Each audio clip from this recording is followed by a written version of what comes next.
A Farewell to Arms by Ernest Hemingway.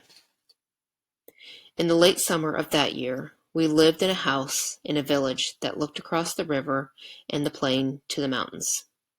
In the bed of the river there were pebbles and boulders, dry and white in the sun, and the water was clear and swiftly moving and blue in the channels.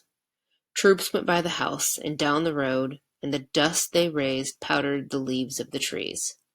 The trunks of the trees, too, were dusty, and the leaves fell early that year, and we saw the troops marching along the road, and the dust rising, and leaves, stirred by the breeze, falling, and the soldiers marching, and afterward the road bare and white, except for the leaves.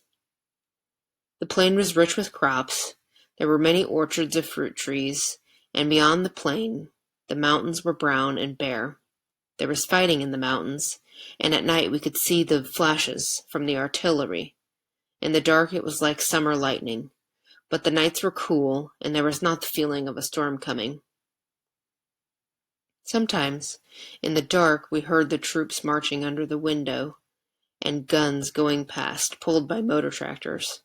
There was much traffic at night, and many mules on the road with boxes of ammunition on each side of their pack saddles, the gray motor trucks that carried the men, and other trucks with loads covered with canvas that moved slower in the traffic. There were big guns, too, that passed in the day, drawn by tractors, the long barrels of the guns covered with green branches and green leafy branches, and vines laid over the tractors.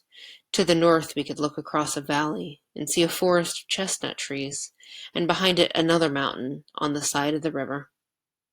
There was fighting for that mountain too, but it was not successful. And in the fall, when the rains came and the leaves all fell from the chestnut trees, and the branches were bare and the trunks black with rain, the vineyards were thin and bare-branched too, and all the country wet and brown and dead with autumn. There were mists over the river and clouds on the mountain, and the trucks splashed mud on the road, and the troops were muddy and wet in their capes.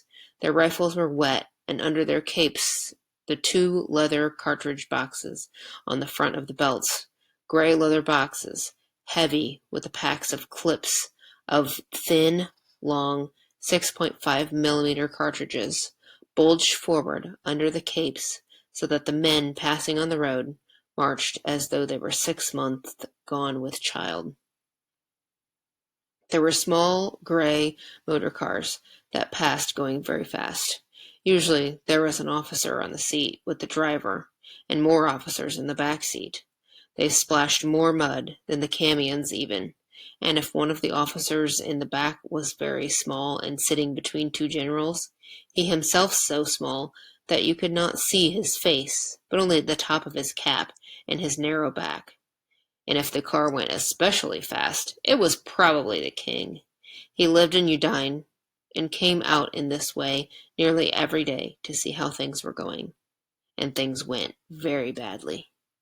At the start of the winter came the permanent rain, and with the rain came the cholera. But it was checked, and in the end only 7,000 died of it in the army.